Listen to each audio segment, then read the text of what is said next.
Bhagavato arahato samma sambuddhassa.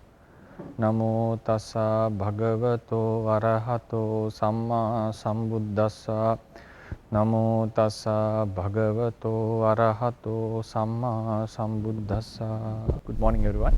Today will be a continuation of the previous lecture, and so today the topic was like last time we discussed that it's an analysis about these four types of conditioned realities: Paramatta Dhammas, Paramatta Jatika, Uppadino Dhamma and Anupanna Dhammas.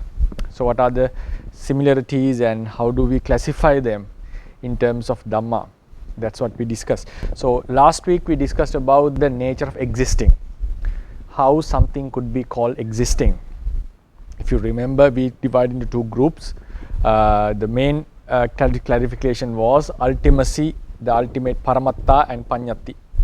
If you remember, the Paramatta and Panyati. The Paramatta are the realities or the things, natures that have their own unique intrinsic nature. Then if something doesn't possess such an intrinsic nature, it is classified as Panyati or concepts, because they don't possess any essence to be known with wisdom. In terms of analytical wisdom, I would call. In terms of analytical wisdom, there is no essence to be known. So they are classified as non-existing thing, like the concepts, like the idea of a man, idea of a tree, and so forth. Because when we analyze it, we end up in bunch of or group of ultimate realities. So therefore, the idea of a tree, idea of a man, there is no one single entity to be called a man or a tree. So that's why we put them into concepts. So when we come to ultimate realities, ultimacy, the Paramatta, those are the things that can be verified or known with analytical wisdom, not normal wisdom. Because the idea of a man can be known with ordinary wisdom, but when we analyze it, the idea disappears. So what we are talking here as ultimacy, the Paramatta, are the things, natures that can be known with analytical wisdom. When we analyze, if we come into a nature that cannot be further divided, that is called an ultimate reality or a Paramatta. So then within the group of Paramatta, now that was the first classification. If I remind again, because we do it once a week, so there are many possibilities that the listeners may forget what we discuss. So Paramatta are the first classification, and then out of what is apart from them are Panyati. Panyati we termed it as concepts. So they are non-existing, they do not exist. Why? Because they do not have a essence, non-existing. Avijjamana in Pali we call. Then the Paramattas do exist because they possess an intrinsic nature, having an intrinsic characteristic.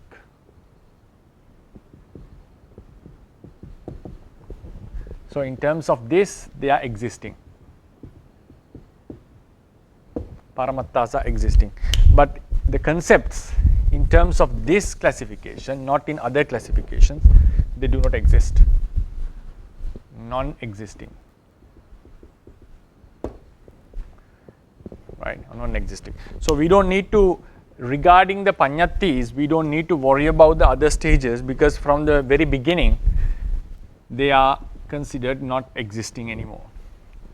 So then the Paramattas were divided into two groups, conditioned and unconditioned. The Pali terms we used, Sankata, Paramatta, then Asankata, the unconditioned.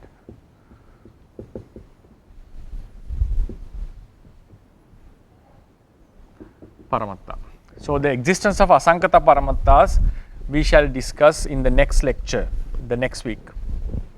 How do we understand this, the existing nature of Asankata Paramattas? We just focused on Sankata, the conditioned realities. So there are four groups of the conditioned realities, if you remember. Paramatta Dhamma,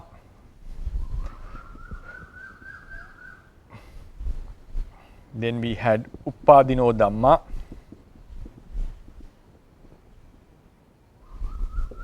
then Paramatta Jatika,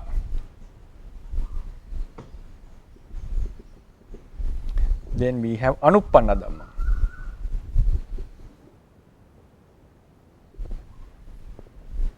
Right? Anuppanna Dhamma. So these are the 4. Then we mentioned that, we discussed that Paramatta Dhammas, in terms of Paramatta Dhammas, the realities, some realities have arisen and passed away already. Some have arisen but not passed away yet. Some have not arisen. So nothing to talk about their passing away, vanishing. So in this regard, Paramatta Dhammas are the realities that are concerned or defined based on arising. So these are the realities that are based on arising. So when a reality which has an intrinsic characteristic, having an intrinsic characteristic is the basic criteria to be considered into the group of Paramatta. If it doesn't have it, goes out of the group.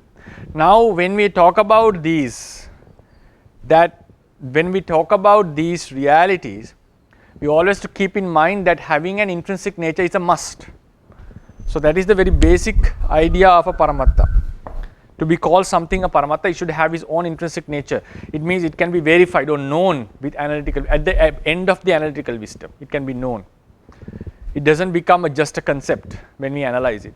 It means it cannot be further divided into components. It is not constituted with two, 3 things like a table. The idea of table disappears when we divide into its components, the constitutions, the parts of the wood parts. So likewise, having an intrinsic nature is the basic reason to be called something a Paramatta. Then with that, when the reality, these Paramattas are discussed in terms of arising. If something has arisen and passed away, something has arisen but not passed away yet, if something has not arisen yet, that is the discussion. Then in that regard, we call them Paramatta Dhammas. Paramatta Dhammas are always related to the arising. So in this classification, I am not considering Nibbana as a Paramatta Dhamma, because when we study Abhidhamma, we call there are 4 Paramatta Dhammas. For our easiness in teaching here, we take Nibbana as a Asankata Paramatta, something apart from the entire Sankata group, conditioned group. So that's why we should not get confused on this. So in these lectures, I am talking Paramatta Dhammas as conditioned realities that are connected with arising. So then in this group, so having an intrinsic nature is a must. Within this group, out of the natures which have an intrinsic nature, the realities which have arisen and not passed away yet are considered existing here. So these realities are considered non-existing. If a reality has not arisen yet, or if a reality has arisen and passed away, these are not existing. Only this is existing, right? So then, if we ask, did these realities have an intrinsic nature? Yes, they did. Will these realities have an intrinsic nature? Yes, they will. So therefore, they are still in the group of Paramatta. Then when we come to the Upadino Dhammas, if we remind again, Upadino Dhammas are the resultants that are going to happen because their karma has gained the opportunity to yield results. When the karma has gained the opportunity, the resultant consciousness, mental factors and the material stuff are considered existing even prior to their arising. Even before they are arising, they are considered existing. It's one way of considering. So as long as the karma has gained the opportunity, but it has not arisen yet, so these realities are considered existing. They are considered existing. But if somehow this karma is put down, what happens? They come into non-existence. If it is put down by overcoming with another karma or attaining Maggapala, so these realities come into non-existence. Then Paramatta Jatikas remain within the mind stream. Paramatta Jatika, PG I will call.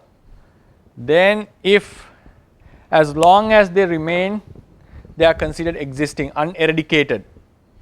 But when for instance, the path consciousness, there are various ways that these Paramatta Jatikas can be eradicated. So when the path consciousness arises, these Paramattha Jatikas come into non-existence, right. So until the path consciousness has not arisen, they are considered existing because they are possible to arise. So as long as the kamma is not put down, not overcome or eradicated or suppressed, the realities that are going to happen are considered existing. Then with regard to the Anuppanna Dhammas, so as long as the causes, kamma and avijja and tanha, when they remain within the mind stream, even at this moment, there are a lot of Anuppanna Dhammas, that there are a lot of realities that are going to happen, not has arisen, which are going to, we are bound with this suffering we call, with these realities. So as long as these causes prevail within ourselves, these realities are considered existing. But whenever these kamma and the causes are put down or eradicated, what happened? These realities, some, not all, some of these realities come into non-existence. Not all, some of them come into non-existence. So this is how we classify the existing, within red color, the existing nature and the non-existing nature things, according to, based on the different categories of Sankhata Paramattas, right. It was something little quite deep, but it's quite important to understand the Theravada teachings profoundly. So now this was the last lecture. Now today we are going to discuss more about their classification. Today will be more and more technical than the last week. Anyway, we have to go through this lecture before we jump into this Asankhata Paramattas. So that's why I decided to talk on these matters. If you go into the handout 1.68, so now, so these are the things. Now I shall erase this and go into our normal ordinary chart. We shall go into our ordinary chart of analyzing the existence, the diagram we used to draw explaining the samsara and the nirvana. That was like we had the past, the birth, then we had consciousness and mental material stuff. This was the death, will be the death. And then as long as the kamma remains having the support of avijja and tanha, craving and ignorance, they will at one point, for instance, we discuss here, at one point it gets the opportunity, if it has gained the opportunity,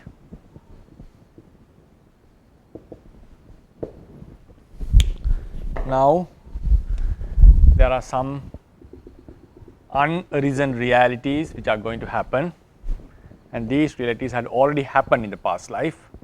There was kamma and avijja in the past life. Kamma, avijja and tanha. Since they were supported, they gained the opportunity and they arose. Now in what is going to happen in the next life is not has not yet been decided. I mean it's about to happen. It's about to happen but not yet.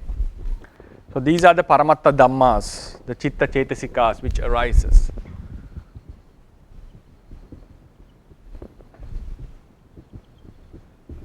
Paramattha Dhammas.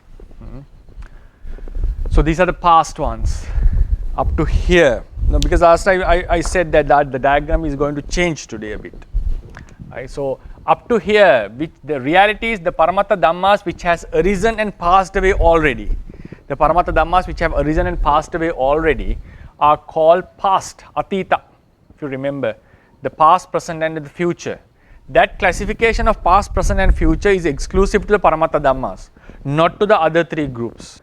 So these were the Paramattha Jatikas, These were the Anupanna Dhammas, and some of the resultant consciousness or mental factors or material that arises due to the kamma which gain the opportunity were called Upadino Dhamma. So, all the realities that could happen in the future, the possibility was called Anupanna. If there are some resultant realities that would be arose by a kamma that gained the opportunity, then we call them as Upadino Dhamma. That was our definitions. Then the latent ones were Paramatta Jatikas.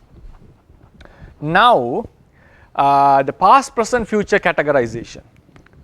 So, up to here the realities that have arisen already, past, we call it Atita. Meaning they have arisen and passed away. Even this reality has arisen and passed away. So, this would keep on going endlessly according to Buddhism up to here.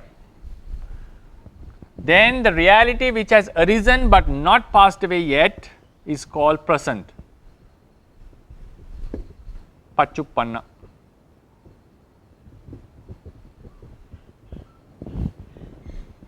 Then where do we put the Anagata realities? What has not arisen yet? When we were drawing the diagram, we used to say these were Upadino, these were the Anupannas, and they were the Paramatta Jatikas. That was our explanation, because we want to have a clear clarification. But now I am going to change these realities that would occur in future, because how do we define the future? Past is the reality that has arisen and passed away. Present is arisen but not passed away yet. Future which has not arisen yet. So these realities that would arise in future should be designated as Anagata till we attain the final liberation. Whatever reality that would arise are called Anagata. Right? So this is Pachuppanna, exclusive to this reality only, or mental and material realities that are still present at the moment. So what is going to happen is called future realities. So then where does these now, according to this diagram, the entire samsara, the basic structure, the mainstream is divided into three groups: past, present and future. So where does the remaining three, Upadino, Paramatta Jatika and Anupanna, would fit according to this diagram? Now it's getting a little bit complicated, but anyway we will try to understand it as much as possible. Now we will first go to the Paramatta Jatika, the latent potencies. It is very clear, the latent potencies of Avijja, Tanha, Kamma, latent potencies are called Paramatta Jatikas. So these are Paramatta Jatikas.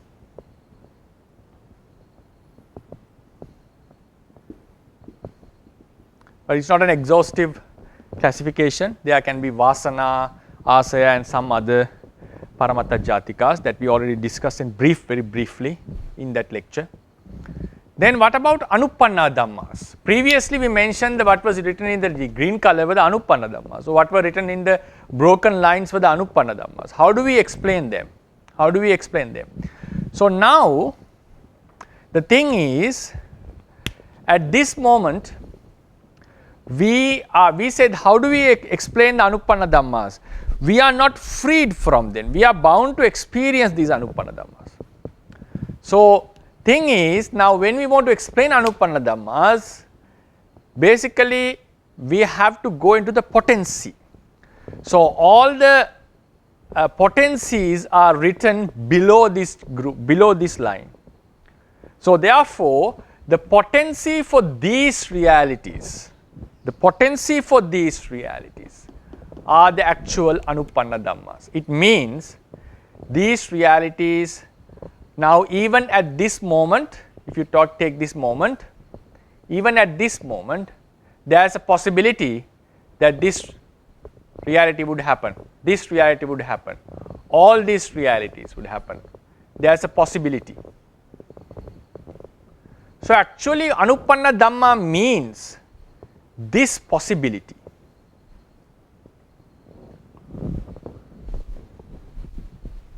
Or potency.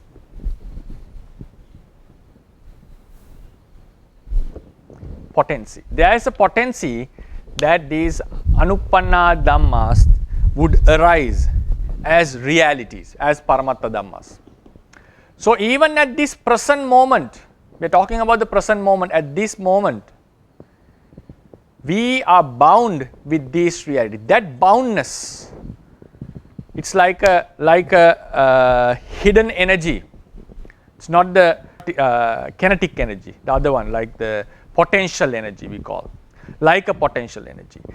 We are bound with this. So actually the real naming of Anupanna Dhammas are not the future realities. We are talking about the potency. So therefore in the chart, actually the real place for the Anupanna Dhammas are here, because we are bound with the potency. That's why the Anupanna Dhammas were unable to designate it as future realities. Because future realities means, now what is the definition of a future reality? Now a Anupanna potency would arise as a future reality. When it arises as a future reality, it becomes a Paramatta Dhamma. So even at this moment, if we consider this reality, this potency would arise as a future reality. At that moment, considering that arising moment, considering that existing moment, from here we call this a future reality, but not the potency. Potency should not be classified, should not be designated as past, present or future, because the past, present or future is basically about the arising stuff, things that are related to the arising, related to the persisting, related to the vanishing, and also can be known together with some other realities, because our Paramatta Dhammas do not arise alone. If you remember the previous lectures, they always arise in clusters. So whenever we call about a future reality, we have to consider about it existing within a cluster. So always the past, present or future, they have to arise they have to be with clusters. So now when we think about Lobha would arise together with mind and some other mental stuff, realities. So when we consider that moment of Lobha arising in future, that moment, that Paramatta Dhamma, because all these we know that Paramatta Jatika, Anupanna Dhamma and also Upadino Dhamma, we mentioned many times, whenever they arise as a reality, they are called a Paramatta Dhamma. These potencies, when they come into the surface means when they arises as separate realities in clusters, we call them Paramatta Dhammas. So consider that moment. Considering that arising moment, the momentary existing moment, even before the arising, when we consider about this moment, we should call them Anagata realities, the future realities. But the potency, when they remain as a potency, when we focus on the potential level, we call them Anupanna Dhammas, or we call them the other three names, Upadino and Paramatta Jatikas.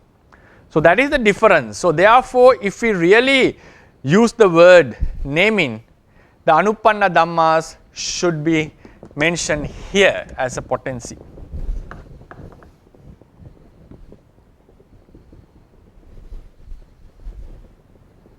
But till today, we always mention Anupanna Dhammas here. That is, the reason was, if we talk about it from here, the explanations would be very obscure and difficult to grasp.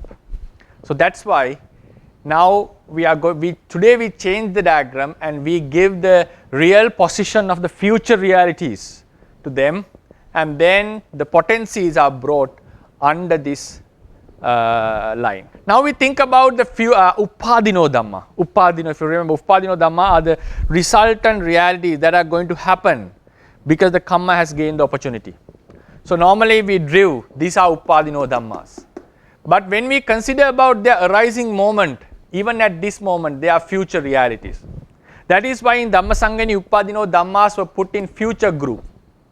But actually now when we consider about the potency, what we have to think is at this moment, even at this moment, because the Kamma has gained the opportunity. If I draw it more clearly, so these are the potencies. of Anupanna Dhammas. So we are bound with that Anupanna, right? So this is the Kamma. Kamma had gained the opportunity. It's going to arise as a future reality. So this previously we called this Upadino Dhamma. The actual name of Upadino Dhamma as a potency would fall here.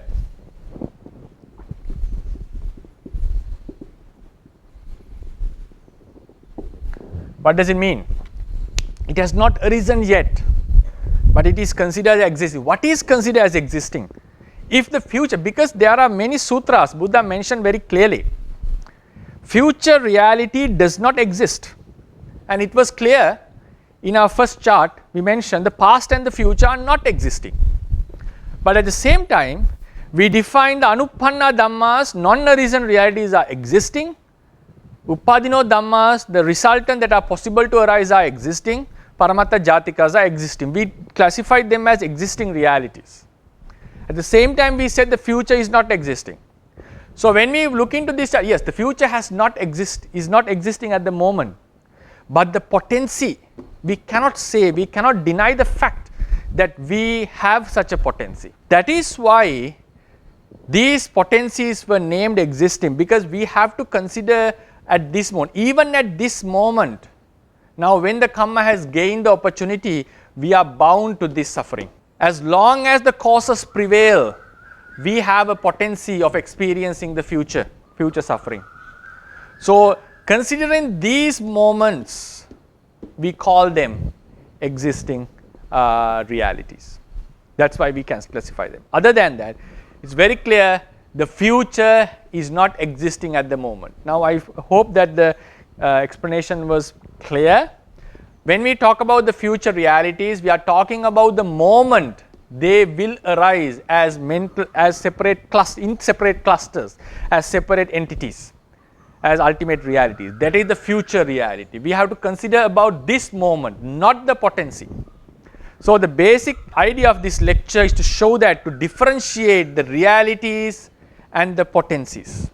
Potencies should not be designated either as present, past or future, because they are just potencies. They have not arisen yet. What has arisen and passed away is past. What has arisen but not vanished yet is present. Something which has not arisen is future. That is regarding this line, the Paramatta Dhammas. Then the potencies should not be designated. So why we don't discuss them. At the level of potency, we don't discuss them in terms of arising. That is true that they will arise, but when they arise, we have to consider them as future. In the Paramatta Dhamma level. This is the Paramatta Dhamma level. We have to consider them in the Paramatta Dhamma level. So that was that is the first main point that I would like to discuss. It's mentioned in 1.68.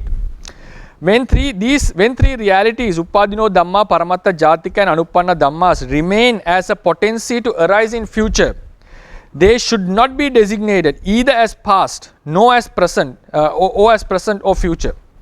For instance, the commentary states that it is not suitable to call the defilements that are eradicated by the noble paths. Now, when the noble path arises, these defilements would be eradicated. It is not suitable to consider these eradicated defilements either as present, past or future. It's not suitable to consider them as present, past or future. Why? They have not come into arising. If we call that these defilements are eradicated, the past defilements are eradicated, the effort is useless. The future defilements are eradicated, they have not arisen, because future is the reality that would arise at this moment. We are considering this moment. If we say the present realities have arisen, at the moment of path consciousness, the path consciousness is freed from defilement. It's not mixed with defilements. So if we say the present defilements are eradicated, then there will be a contradiction that the path consciousness is together with the defilement. So what is being eradicated is the potency. This potency should not be considered as past, present and future, because past, present and future is exclusively to this line, to these Paramatta Dhammas. To consider something as present or Pachuppanna, it has to arising. It has to come into the stage of arising. So then, now this is where it becomes a little bit complicated. Now, So this is the exact explanation. Now here it's a potency, and then these two, the Paramattha Jatikas, do manifest extra attributes than just the potency. They do manifest extra attributes than the potency because they do exist. These, as long as these conditions remain, we are bound with this suffering. So this potency depends on them. As long as the causes remain, the karma, if this was put down, this would arise.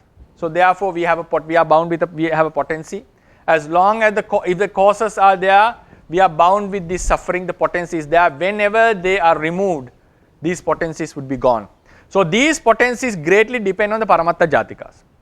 But we do call them as a potency because they also arise as defilements and all this. We do call them as a potency, but their potential nature is little bit different. To eradicate them, we have to bring forth maggas or attain paranibbana or some other means, then they will be eradicated. So therefore, even though we classify them as potencies, these we can call the secondary potencies. These are very basic potencies.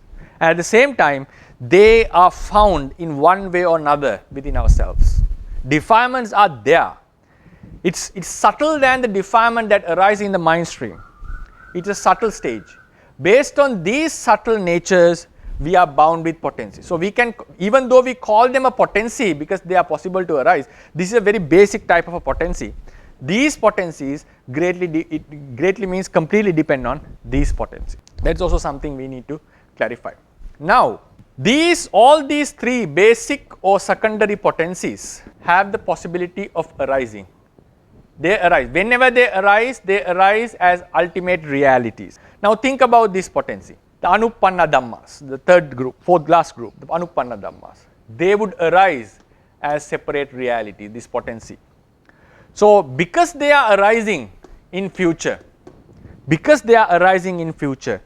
these potencies arising in future, therefore sometimes within the literature, we call them anagata realities. We do call them future reality, but they are not the real future. Real future means we have to consider about the moment of their arising.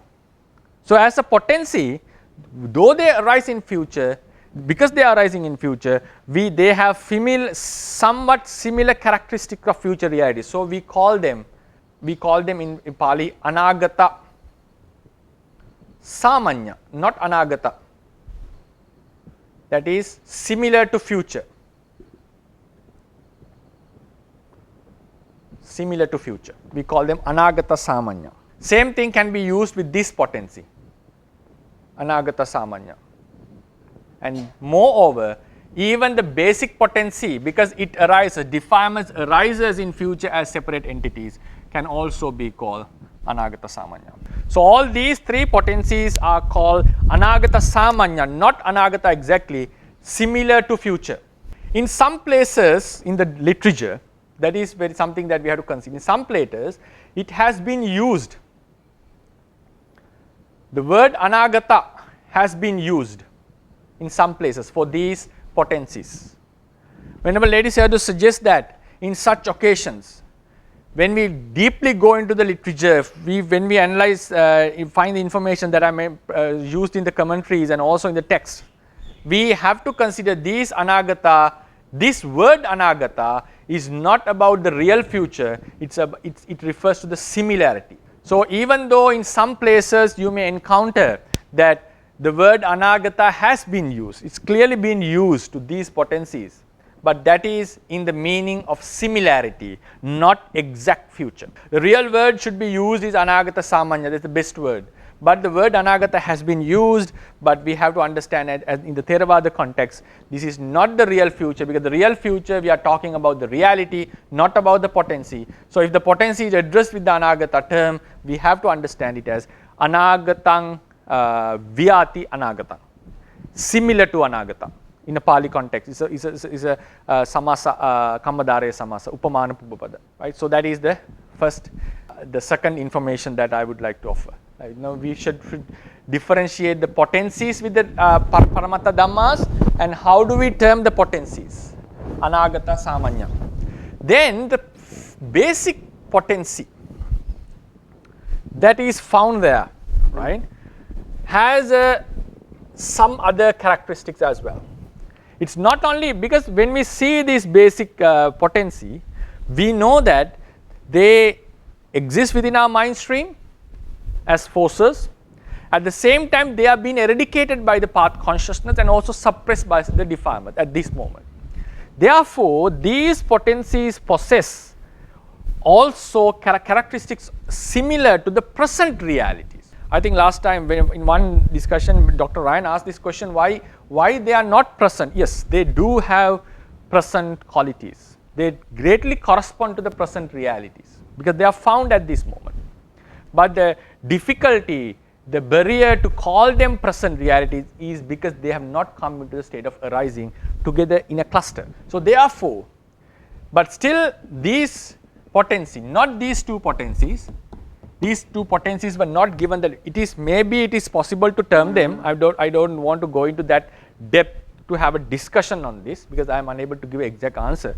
But just in this level, this manifests more attributes, similar attributes to present reality. So therefore, these potencies, in addition to be called the Anagata Samanya, are also called Pachuppanna Samanya.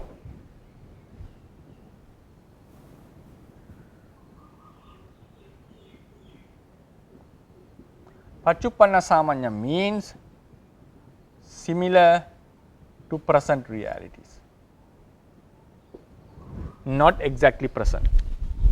Not exactly present. Sometimes the word uppanna, pachuppanna can be used, can be found within the literature. Especially the word uppanna is greatly found in the literature. Uppanna is which is arising, right? So in that context, the word uppanna, even though it's used to these potencies, we call it possible to arise, not the exact arising, right? So there are some terms have been used in this regard. I'll just erase it because it can lead to confusion. So now these realities are similar to present, not exact present. Why they are not exactly present? Because they have not come into the state of arising. They are just a potency. They are something sleeping, something hidden, right? So that's why what we mentioned in the paragraph 169, Paramatta Jatikas do not fit to be termed as Pachuppanna as they have not arisen. However, they do manifest correspondingly similar features to those of present realities. They associate the mind stream. Why? They associate the mind stream greatly and greatly influence it. Moreover, what is temporarily suppressed and permanently eradicated by wholesome mentalities are the defilements that are existing in the mind stream at those particular moments. When a certain wholesome deed eradicates, it eradicates what exists there, what is existing. Otherwise, the eradication is useless. So that's why what has been eradicated or what has been suppressed are the realities that exist. So they do possess the present attribute. Therefore, Paramatta Jatikas are coined as Pachuppanna Samanya, realities similar to present, but not the present, exact present. They are similar to present. So now we discuss about two new terms, Anagata Samanya and Pachuppanna Samanya. Then we go into the next top point. Now we are going to revise what we have discussed so far. So the potencies that remain within us, whenever they arise in future, even they can arise in future, right? I think it's better to write, right? They may also arise in future as separate entities, especially this craving and so forth, and karma also as a resultant, right? So we have to discuss them separately, each topic, but collectively we call them, right? So now whenever they arise as realities, whenever these potencies arise as realities, we call them Paramatta Dhammas. Then at that level, after they have arisen, now imagine this has arisen and passed away. If this has arisen and passed away, and we are at this moment, so this becomes, at this moment, this is a past reality because it has arisen. Imagine if this moment has passed and now we are in this moment, so these realities have occurred and passed away, so this becomes a past reality. While it is existing, it's a present reality. I think it's clear. these two explanations about the past and future, past and present are clear to understand. The point is, what we already discussed actually, the point is the future. Even at this moment, we know they would arise. After they have arisen and passed away is past, they have arisen and not passed away is present. Even before they are arising, now they will arise in future. Now when we want to term something as future, we have to consider that moment.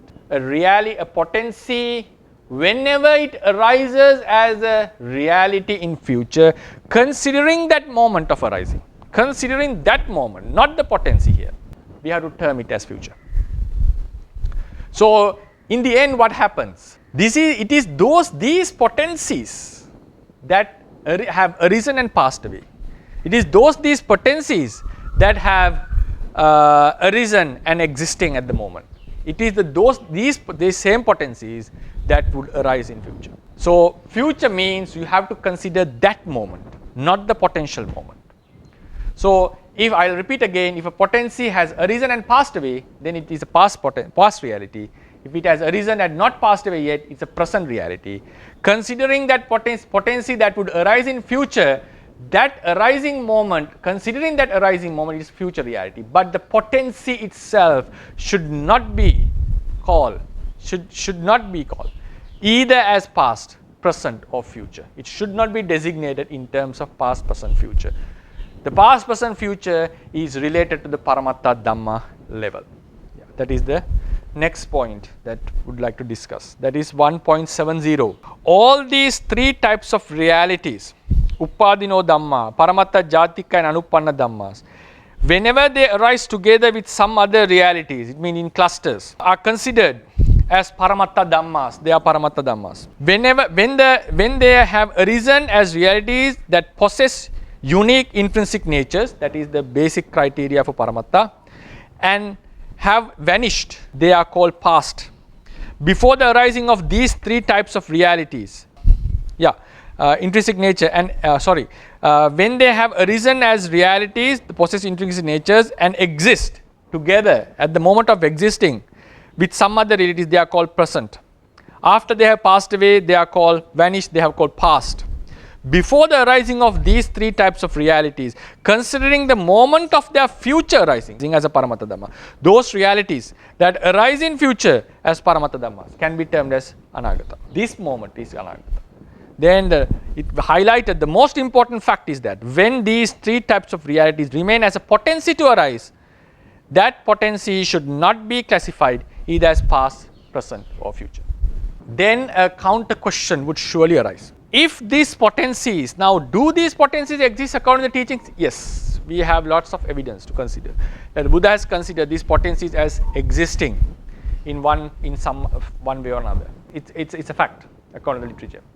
So then a question comes, if these existing potencies are not classified as past, present or future, if they are not discussed in terms of arising and passing away, how do we term them?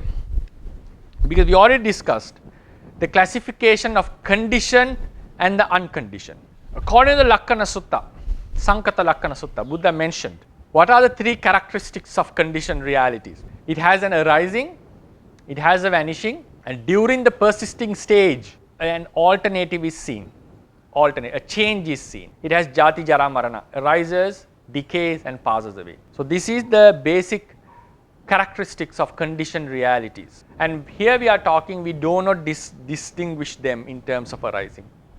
And then if it is a conditioned reality and if it has arising, passing away and vanish, decaying, after it has passed away, it's called Atita, past, while during its arising, persisting, vanishing periods, it's called present, before its arising, it's called future. So in the past, present, future, time-based classification is also depending on the nature of arising, persisting and passing away. So now we are talking that these realities cannot be classified either as past, present, future, and they are not defined in terms of arising. Do they fall into the unconditioned group? Because the conditioned group have these characteristics. That is, they have arising, persisting and passing away, and also they can be classified as past, present, future. So now if we are not talking them as classifying them as past, present, future, or designating them based on the arising, persisting and vanishing, how are we going to classify them? Are they conditioned or unconditioned? Because if you remember the basic chart, we classified these Anuppanna, Uppadino, Paramattha, Jatika in the conditioned group, not in the unconditioned. Unconditioned was separate to the Nirvana. So how do we understand this point? Are they unconditioned? The Paramattha Dipani, the book has addressed this on this point. So according to it, it says classification is based, the fact of classification, the clue of classification is based on how do we understand them, how do we know them, how do we feel them, these potencies. So based on that, they fall into the conditioned group. According to Theravadians, they fall into the conditioned, not the unconditioned. The reason is, according to Paramattha Dipani, how do we understand them? We know that if these potencies are not put down, if these potencies are not brought into non-existence by the earlier mentioned means, how do we bring this into a non-existent? By path consciousness. How do we bring Uppadino Dhamma into non-existent? By suppressing the Kamma which got the opportunity. How do we get rid of the Anuppanna? How do we make the Anuppanna non-existing? By eradicating the causes.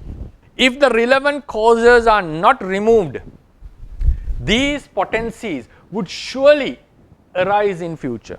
After arising, they persist momentarily and will pass away. I will repeat again. These potencies will remain within us and they are existing unless they are not brought into non-existence. How do we bring them into non-existence? In the Paramattha Jatikas, basically by Magga Chitta or attaining Paranirvana. Uppadino Dhamma, by putting down the Kamma which gain the opportunity.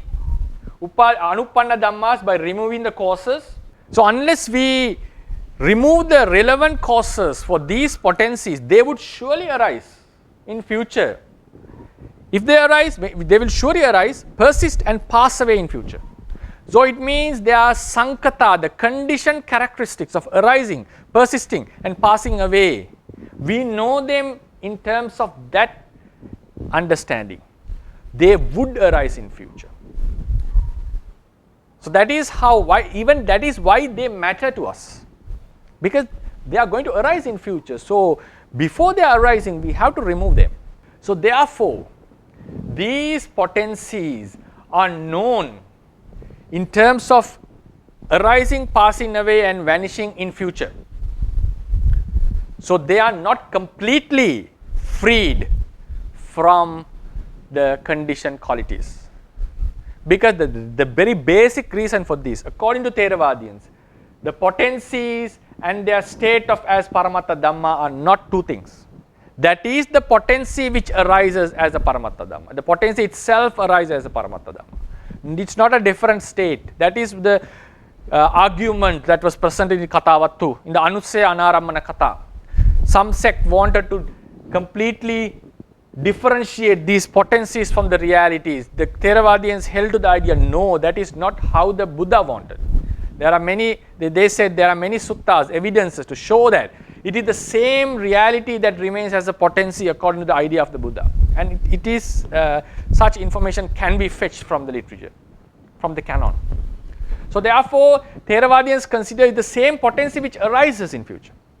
So therefore, these potencies are known with their arising in the future as separate entities. So if they arise, they persist and pass away. So they are known with the conditioned characteristics.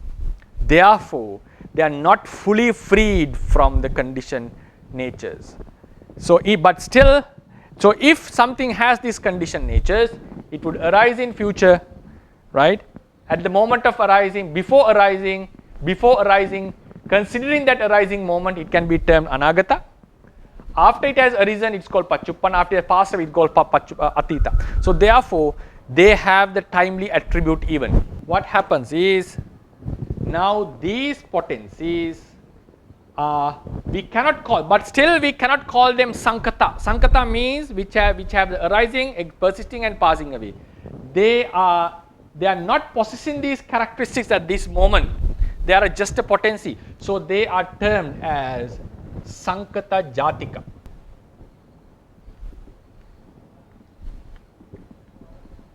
Sankata Jatika means belonging to the group of Sankata, not exactly Sankata. All of them belong to the group of Sankata,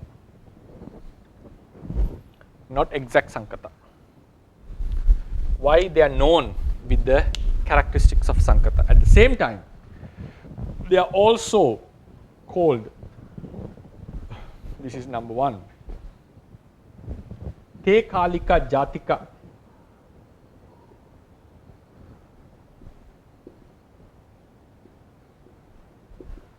Te Kalika Jatika means they belong, realities belonging to the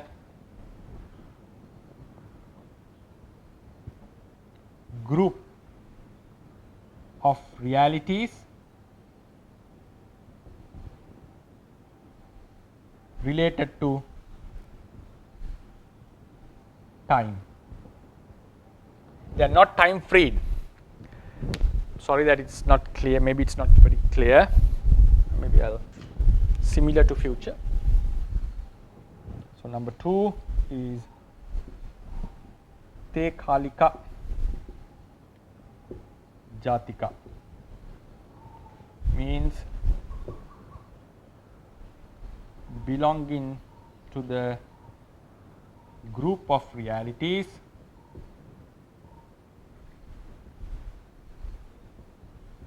related to time. So what does this mean? Even though these potencies are not termed as past, present, future, even they don't have the characteristics of conditioned realities, but still they fall into the group of Sankata. They still fall into the group of time related realities, because Nirvana is the only thing that is unconditioned. It has no such any relationship with conditioned natures. Nirvana is completely time freed. It should not be designated as past, present, future. Even though these potencies are not classified as past, present, future, but still they will arise in future and they will come into such stages. So that is how they are known. That is how we understand them. That is how they have been expressed. So therefore, they are not entirely falling into the Asankata or Kalamutta group. So the Venerable Lady Sayadaw has termed them as Sankata Jatika and Te Kalika Jatika. Yeah, one before the last point that I want to discuss, 1.71. As Upadino Dhamma, Paramata Jatika and Anupanna Dhammas are not divine based on arising, persisting and vanishing, are they unconditioned realities? Then are they time freed? According to Theravadins, our answer is no. The reason can be fetched in the way, from the way in which we understand these realities. These realities are understood as, if these realities are not eradicated by the noble paths and by other relevant means, they would surely arise and vanish in future.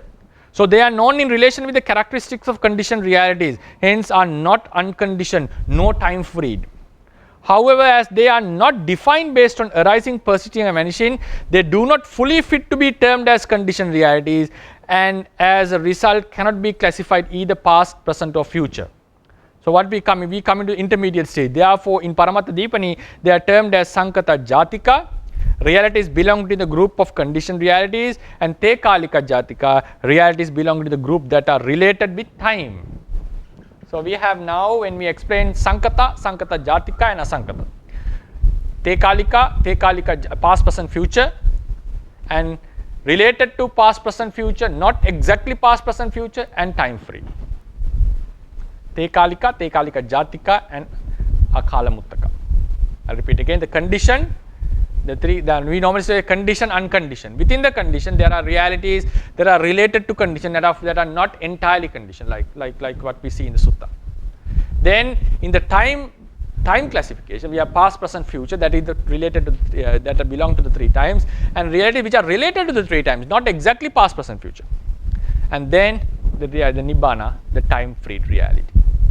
So that is the point. Then the last point is, within the, even though we draw this in such manners to understand what happens is, within the canon, within the literature, not in all ways these terms have been such thus scrutinized.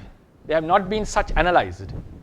So here we, for the understanding, we show the reality level, the potency level, how to designate them. Now I know it's maybe it's completely confusing. Sorry for that. So we know that past, present, future, they are similar to future, similar to present. They are conditioned. They are time. They are related to the time. They are conditioned, and they are either past, present, future. Then we call, they are not entirely conditioned but related to the conditioned realities. We don't classify them as past, present, future, but they are related to the time. So this kind of scrutinization is not used even by the Buddha all the time. So how do we know? The thing is, the Theravadians, I'll come back in the third council discussion. They do not want to separate this potency and the reality level. So they consider the potency itself arise as reality. So what happens is, within the literature, we find the same name has been given even to the potency and even to the reality. Reality means the Paramatta Dhamma level. So how do we say lobha is eradicated? So what kind of lobha is eradicated? Is it the lobha eradicated that arises in the mind? No, it's impossible. What has been eradicated is the potency. Some places it's mentioned, the past karma gets the opportunity to give a result. Is the past karma the chetana which was done? No, it's the potency gets the opportunity to give result. It's the potency that's the opportunity to get result. We are bound with the suffering. Is it the suffering that will happen in future? Is it what we are bound with? No, the potency is here. We are the anupanna, the suffering that we are bound is with us together. So we can get released from that. Release from this potency is called nirvana. So we are not going to encounter such future reality. It is not we don't get freed from the future realities. We get freed from the potency to the future realities. So likewise, we say, Buddha said to get rid of the rupa khanda. To Venerable Radha, he mentioned eradicate the rupa khanda. Even though rupa is not something to be eradicated, according to Suttanta method, there is a way to consider. He said eradicate the rupa khanda. So what does it mean? Is he talking about the eradication of the present rupa to kill yourself? No. Is he talking about eradicate the future rupa? No. He is talking about get rid of the potency for the rupa, that is the anupanna. So think now, in some places he mentioned rupa, contemplate rupa as anicca dukkha anatta, that is the rupa in this level. Contemplate the chitta as anicca dukkha anatta, that is the chitta here.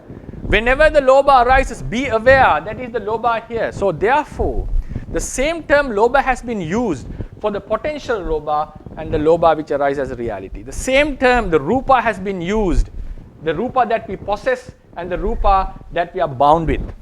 So likewise, the karma, we do good and bad deed, that is the karma that we do arises. The karma which gets the opportunity, the potential.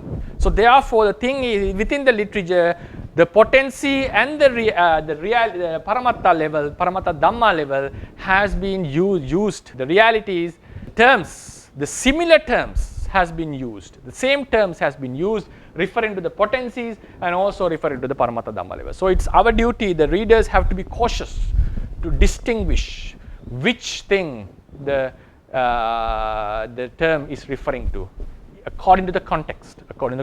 That's the final paragraph which I would like to read. 1.72. Whenever upadino dhamma, paramatta jatika and anupanna dhamma arise as separate entities, in reality clusters, they are called paramatta dhammas. However, according to the classification found in clarifications found in Katavattu, these potential realities should not be, should not be defined as completely separate entities from their stage of arising as paramatta dhammas. We should not separate them as complete different stages. According to Theravadians, upadino dhamma, paramatta jatika and anupanna dhammas are certain stages of ultimate natures. When these ultimate natures are discussed in relation with the arising, they are called Paramatta Dhammas. It is the same realities which arise. That's what I want to say. Therefore, within the Theravada tradition, all the characteristics of Paramatta Dhammas are attributed to their corresponding Uppadino Dhamma, Paramatta Jatika and Anuppanna Dhamma stages. Therefore, when encountering with reality, with a reality, whatever, if, either in, we have to put it with a reality, either in Suttanta Abhidhamma or in commentaries, one need to be attentive to consider whether the information found refers to the stages of Paramatta Dhamma, Uppadino Dhamma, Paramatta Jatika or Anuppanna Dhamma. Yeah, so that is the information I would like to share. So today we discuss, I think, quite number of information, and I would conclude the lecture, and this will be the last lecture regarding the conditioned realities. From next week, I'll go into the unconditioned realities. I think I have already summarized the lecture a few times, so I would conclude and give the opportunity to ask questions. Yeah, good morning, Bhante. I have two questions. Okay, Doctor. The first one, the short one is, so when we say that potencies or forces or energies, they remain in the mind stream, then how can we explain the situation of the Asanya Satta? Because over there they only have rupa, then what does it mean by these forces remain in the mind stream? They don't have mind. And how can we explain that? Yeah. So another very good question. And the second question, I'll the second question is kind of a long question, but then... okay, right.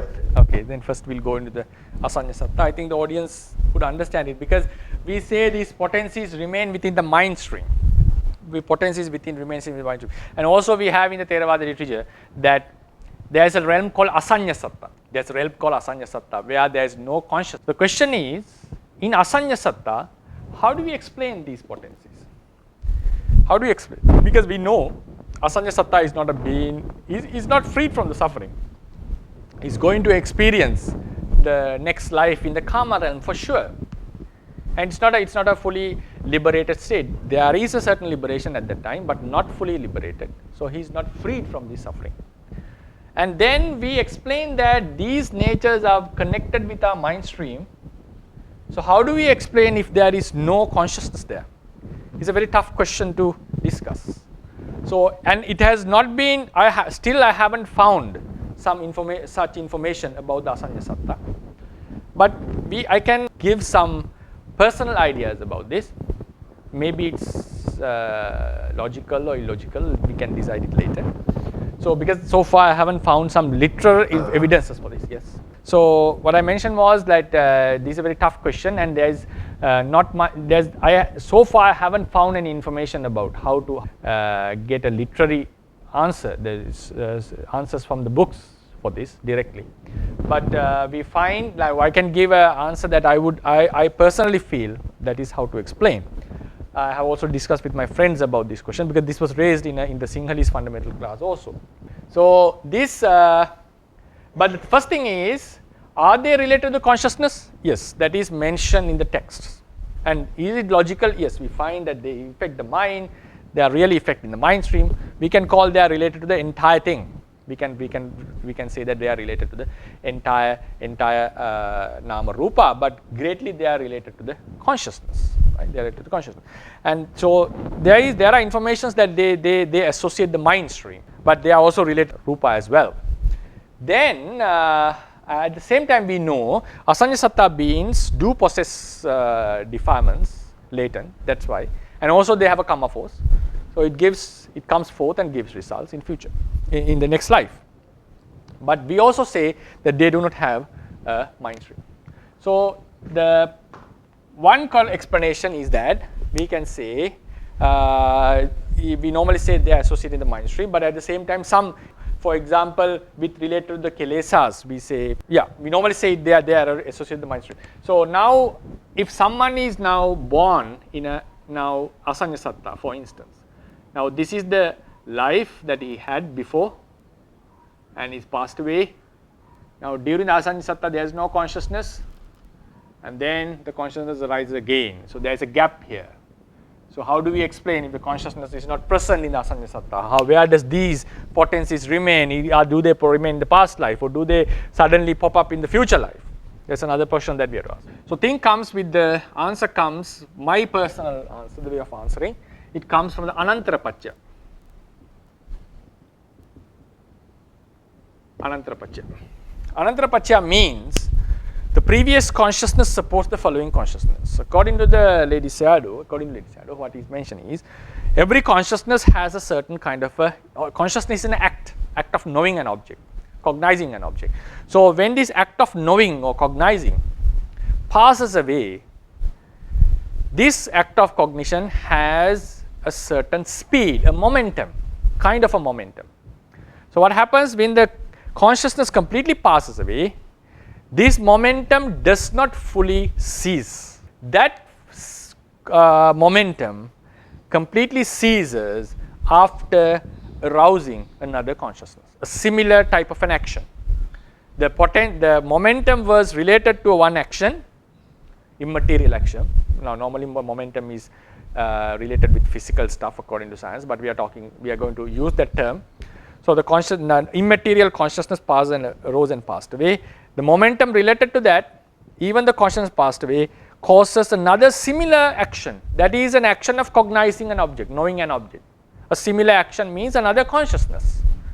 It ceases after arousing another consciousness. So what the Ledi Sayadaw is mentioning, that what happens in the Asanya Satta level? Are you telling that, do you tell that this momentum, what is going to happen? This consciousness supporting this consciousness with the same momentum, because it has 500 eons have expired, and also anagamis do remain. That's another question. Anagamis, when they enter into Nirodha Samapatti, what happens to their anusaya, their karma?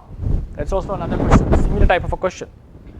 So this momentum of this consciousness, according to Ledi Sayadaw, the momentum of this consciousness would not cease till the net consciousness arises, according to Patana. Patana says it supports, the Ledi Sayadaw attribute this into the momentum, the Anantara Paccaya Sati.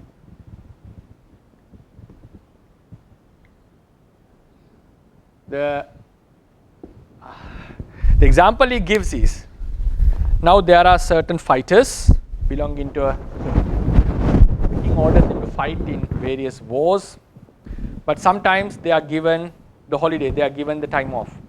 So at that time they do possess the ability to fight, but even while they are in their vacations, still they do possess the ability to fight. It's not that they lose that ability. So likewise, even though the time have passed, the consciousness stream has been suppressed by some special means, Chitta Viraga Bhavana, or by Nirodha Samapatti practice. So if the consciousness has been suppressed by certain special means, still that momentum is not lost, as the soldiers do not lose their ability to fight even while they are out. That momentum still remains. So the momentum remains then in the entire mind stream.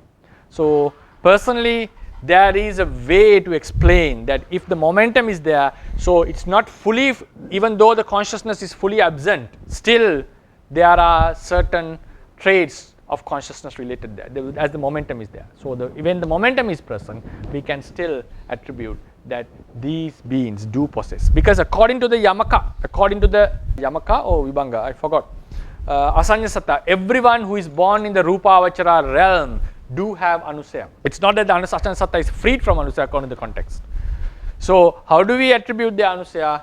The only possibility is for this momentum of the previous Chitta, the Chutta Chitta of the previous life, which supports the following Patisandhi consciousness of the next life. That's how I would explain my personal opinion. So and then the next question is kind of a long question, so please give me like a few minutes to explain it. Oh, okay. So but I think this one is important, and because it's related to this lecture, and then also the last time, because if we recall, the last time we talked a little bit about the individuality, So here, the main focus is about the Paramattha Jatika. Right. So there are many things in there, but my focus here is only about three things: avijja, tanha, and kammasati. Right? And then, so it looks to me that even though they are in the same category, but they are a little bit different. Because avijja and tanha, I would call them objective forces, and kammasati, I would call them subjective forces. Because kammasati is not, it's not there. We can say it's not there itself, because it has to be, we can say, in existence because of the kamma.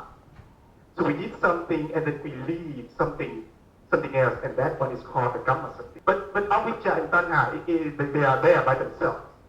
So we can say that they are objective, and then so the kammasati is something subjective, right? So and then, but I would call them the mental energies, because usually when we say energy, in science or especially in physics, when we say energy, it is equivalent to mass, which is materiality. Right. So here we should call them mental energies, right? And then so about the individuality, so it looks like these three things for each individuals are different from the other individuals. It looks that way, but I have this thought: can I say that the avijja and tanha are something part of the nature, and the kammasati is something that belongs to that individuality, and the paramattha dhammas, they are in existence because of the interaction between these three forces?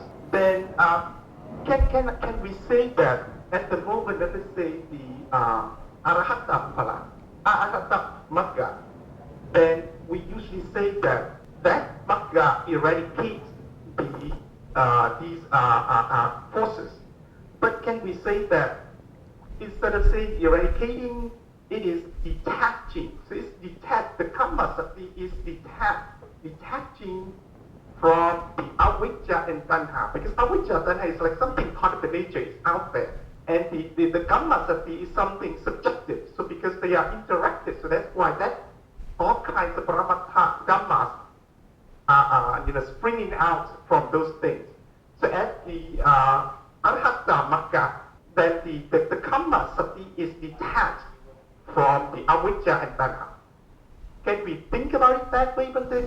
Because I'm thinking about that, but it looks to me that it's bordering a wrong view here. So what do you think about this, Bante? Yeah, it's a very detailed and profound explanation. Thank you for that. I think we need to have a long discussion on this, I feel, because I also need to clarify some things about that explanation. For instance, if I say now, there is a statement in the Patisambhida Magga commentary. Now, when the avijja and tanha has been eradicated, the consciousness, that statement has a deep meaning. That's why I want to just repeat it. When avijja and tanha has been eradicated, the consciousness which arises does not come into the state of a kamma, does not come into the nature of a kamma. So the kamma, the attribute of kamma is greatly depending on avijja and tanha, and also, as you said, it greatly depends on our natures. It's like the person, he does it, it has varieties and so forth. And then when we look into the avijja and tanha, Buddha mentioned that they had no beginning in the samsara, that there was no time that avijja and tanha was not existing anymore. Then when we say it's an objective thing, like I think we the Theravadians are not in the opinion that my avijja and another person's avijja are the same. They are just separate forces, but they do share similar characteristics. They share similar attributes. The avijja of every being is similar, even at the latent stage. But if we count them, are they two or the same?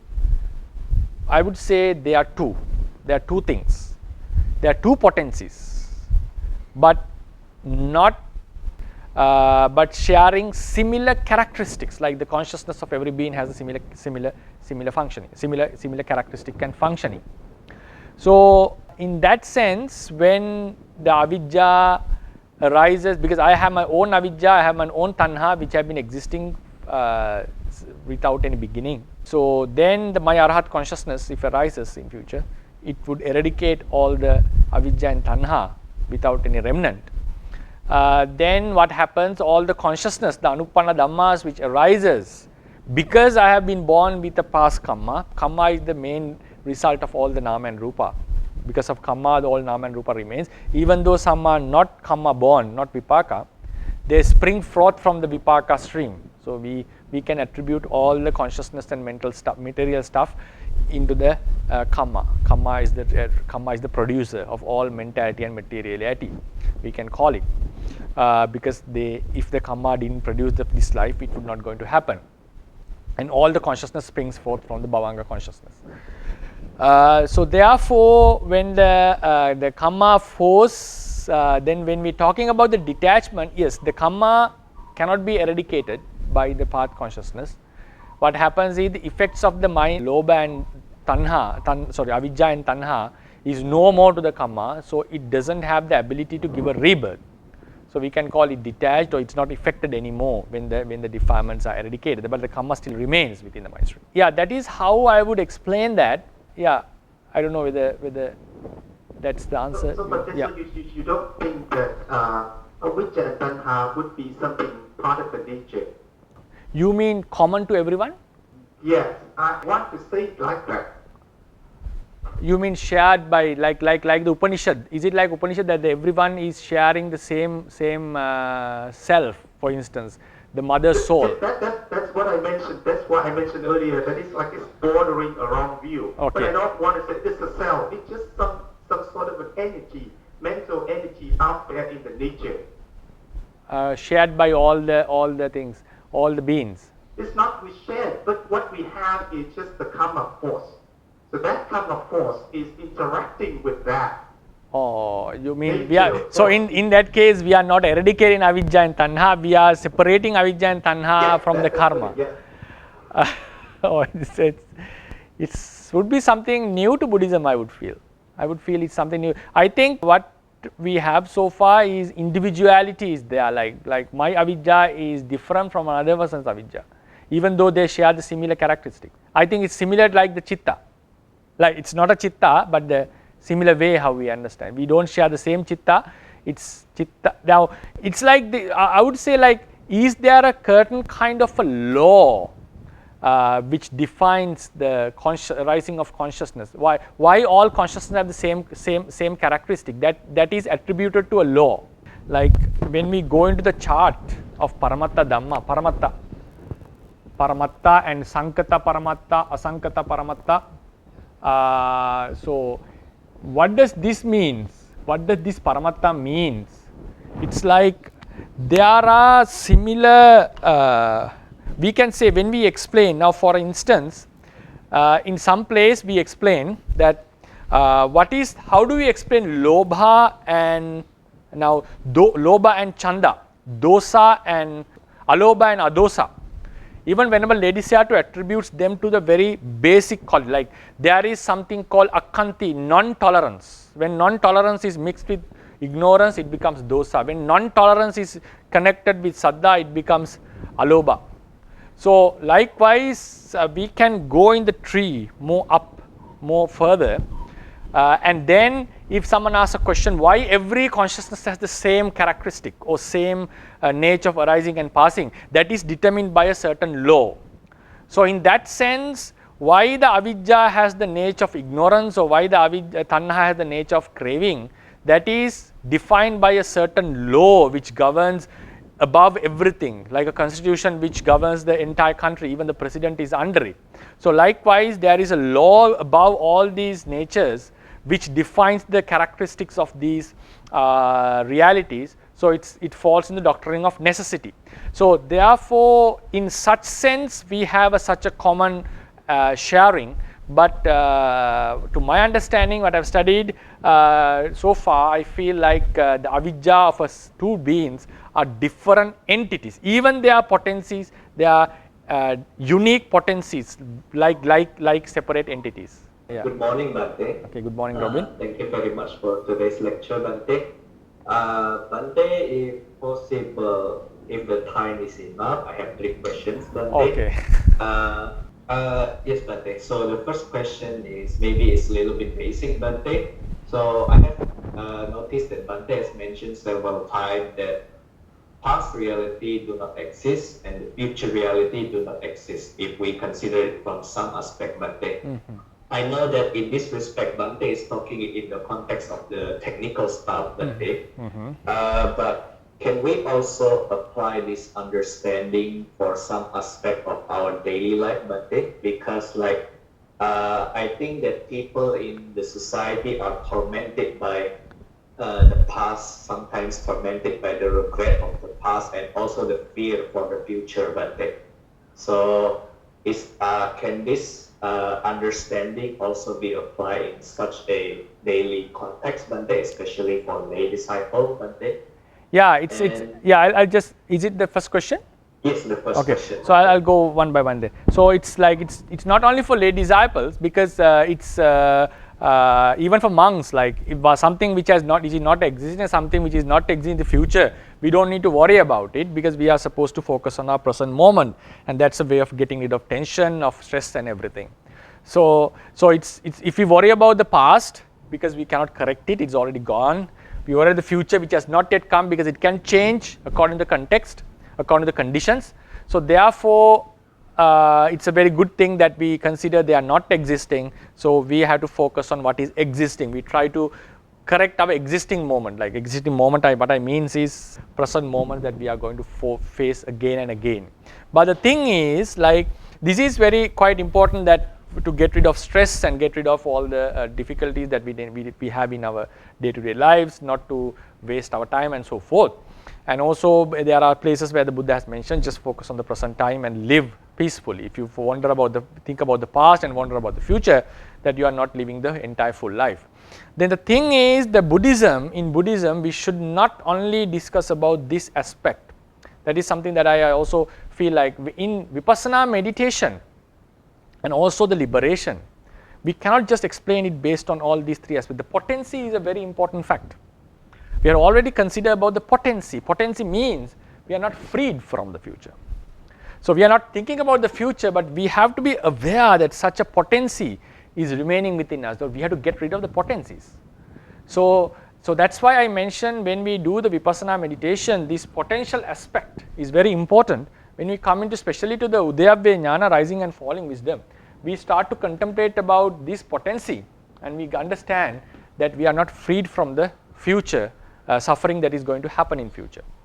So that contemplating on that potency and about the possible future would really brings the detachment in the Vipassana meditation. In day-to-day life, yes, I would consider focusing on the present moment is very quite important and useful to get rid of the stress. But at the same time, even in day-to-day life, we know if we are going to face some problems in the court, so we have some duties to be done, we are not freed from that potency of experiencing hardship in future.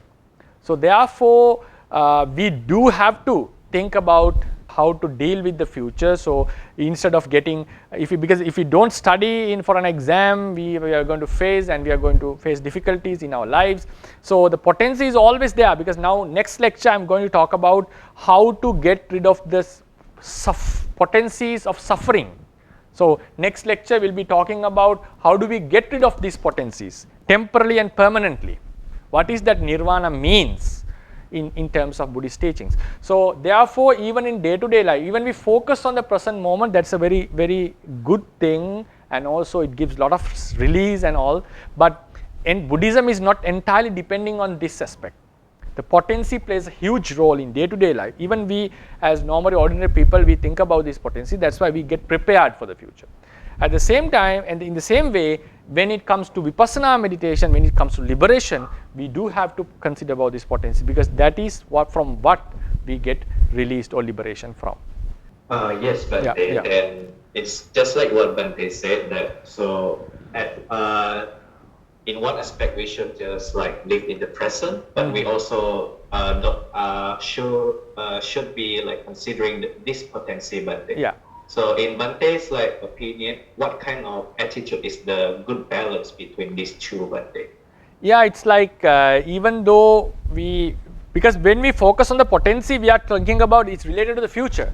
So what happens that sometimes focusing on the potencies, the possibilities, we may get lost in the future and may have some unnecessary fears about what is going to happen, and anxiety especially can occur. Yes. So therefore, we should have a balance. That balance has to be, it's personal, and it should be discussed personally, like because some people are very capable of balancing this, some people just hold it very strongly, so the anxiety comes forth. It's something very individual. For an instance, we touch this thing, but there are certain grips, how a person touches this, it's quite different from each other. So how do we deal with the potency differs from person to person, and that grip of the potency also differs based on his characteristics. So it's like some people do hold it very strongly, some people don't take it, just take it for granted and just be relaxed with it and then end up in the troubles. So for some people, we have to mention that you have to consider the potencies, possibilities very seriously. For some, we have to say you have to be relaxed. So it depends on the personality, I feel, and I'm not able to give an exact say, but we have to have a balance in it, and that balance has to be dealt according to the person. Okay, Bante. Yeah. Thank you, Bante. And then the second question, Bante, is, so it's springing from Dr. Ryan's question actually. So like, Bante said that, for example, like each person, Awija, is different, Bante.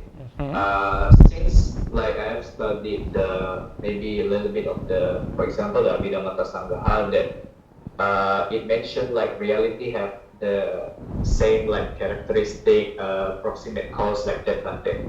So the impression that I get is that I feel that the Awija is the same like for every beings, Bante.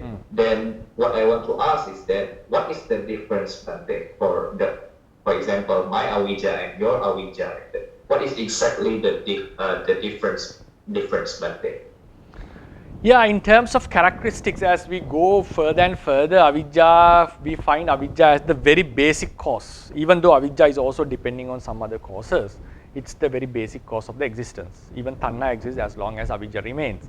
So then how do we define it is like, I feel like that is by itself is like, it has been separated, not by someone like a invisible God or someone. It has been like attributed, like myself has a Avijja that is different means as an entity it is different. For instance, now when we come to the consciousness level, the path consciousness of every being could eradicate defilements. Even two Buddhas eradicate the defilements together with the vasana. But are they same entirely? No. Surely they have two attributes, because how they develop the paramis are different from each other. So each consciousness of path consciousness of the Buddhas, even though they possess very similar characteristics, they do have such slight differences. But when we come into the potencies, the Avijja potency, there are one way of considering their difference, but that is still secondary. It's like if Avijja keeps on, now according to the Theravada, if Avijja keeps on arising again and again, the Lady Shadow says it's similar, like it arises and vanishes, and then the Avijja, latent Avijja gets strengthened. It's like you paint on the same thing, it gets strengthened, it gets built up. So the Avijja has been strengthened again and again in the samsara, again and again. That's why Kusala is powerful than Akusala, even though it has been strengthened for countless times in the samsara. With a certain amount of practice, maximally for a Buddha 16 Asankheyas and 100,000 eons, he is able to cut off this. Even the Avijja has been strengthened for a countless time, Kusala is able to overcome. That's why Kusala is considered stronger than Akusala in Theravada context. So if the Avijja has been, or Kilesas has been frequently aroused in the mind stream, the strength of these defilements differ from person to person. strength of the defilements. That's why some avijja can be eradicated easily by some beings. During the Buddha's time, some could eradicate with listening to a Dhamma talk, some had to meditate for, the Rattapala had to meditate for 12 years to get rid of the avijja. The reason lies on how it has been affected, because some have practiced so strongly, the avijja is still there but it's weakened. Some are stronger. So likewise, the natures of avijja differ based on how we have lived in the samsara. Then when we go into the very basic quality of avijja, it is true that we cannot see a difference in it, because it's the ignorance about the Four Noble Truths, so ignorance about the reality. So therefore, in that level, we see the avijja is same of the all beings. The level of avijja is, level means the nature of avijja is same. There cannot be any difference. Only difference happens while we are living in the samsara, the way we deal with avijja, so the levels of ignorance are different from each being in different lives. So why that difference is possible? Why that difference is possible? It's because the avijja has an individual attribute. So in the very, very basic level, the characteristics avijja should be the same of every beings, none like the chitta, which comes into a manifest as a reality. The avijja should have 100% similar quality shared in every being as a potency. But we see that they have some different levels within individual beings. Why that possible? Different levels of differences are found because avijja is found in beings individually. It has an individual characteristic that this avijja belongs to this being and this avijja belongs to that being. So we can say avijja of this person is higher, avijja of this person is lower. So we can find some information that considering based on the avijja, nature of the avijja, nature of the panya, opposite natures, we define this person as a person who is capable, like for example bodhisattva and pacceka bodhisattvas are considered as strong trees with strong roots who can understand the dependent origination by themselves. So their level of ignorance is quite lower. But other beings are like the grass which just falls back and forth based on the wind. So therefore, based on just following teachers, they would follow even the savakas could follow the teachers, wrong teachers, and they just greatly depend on other conditions. The pacceka bodhisattvas and mahabodhisattvas, some mahabodhisattvas would depend on themselves. So that's why they can understand by themselves the reality by themselves. So likewise, we have classifications of beings even based on the nature of avijja. So why such classifications are possible according to Buddhism, what I personally feel is avijja has been explained as separate individual entities based on the beings. Okay, Bhante. So we say like the realities have the main nature and then the secondary nature, Bhante? Yes, that is a very important point. Now, for example, when we come into this level of the classification, the top level of Paramatta, we can say it's a basic level. But can we find such a basic level of Paramatta common in everywhere? I would say no. That is determined by a law. That is determined by law. But when we study, we do feel such an abstract. Is there an abstract avijja everywhere that is shared by the entire world? I would attribute it to a law. There is such a law that has defined that all the avijja which is found in every being share the same characteristic. It's not that the avijja gets the quality from some abstract ignorance in the world. It's that the law that defines that is how it has happened, that the avijja shared by all the beings have a very basic quality. Oh, okay, Bhante. But if someone asks what is that what is that law, what does it depends on, I don't think Buddhism is capable of explaining that. Explaining means the causes of that law. That law has no causes. It's not a reality. I'll be talking about these laws and realities after our Asankata, like few lectures. I'll be having another separate lecture about this law and the reality, the difference. Okay, Bhante. Yeah. Thank you very much, Bhante. Sorry. So, thank you for listening and wish you all the best, and may this merit of discussing Dhamma help to attain our liberation and also to prolongate the Buddha's teachings. Buddha sasanang chirantitthatu, Buddha sasanang chirantitthatu, Buddha sasanang chirantitthatu, sadhu, sadhu, sadhu.